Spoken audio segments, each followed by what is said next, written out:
Hey, you all right? I'm so sorry. Yeah. I just found this tied to a tree back there. Somebody did this.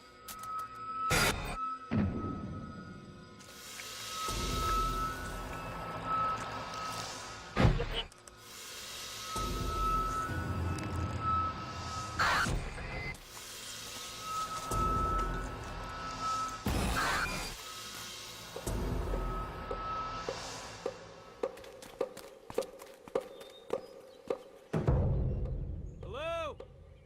We're lost. We're looking for a phone.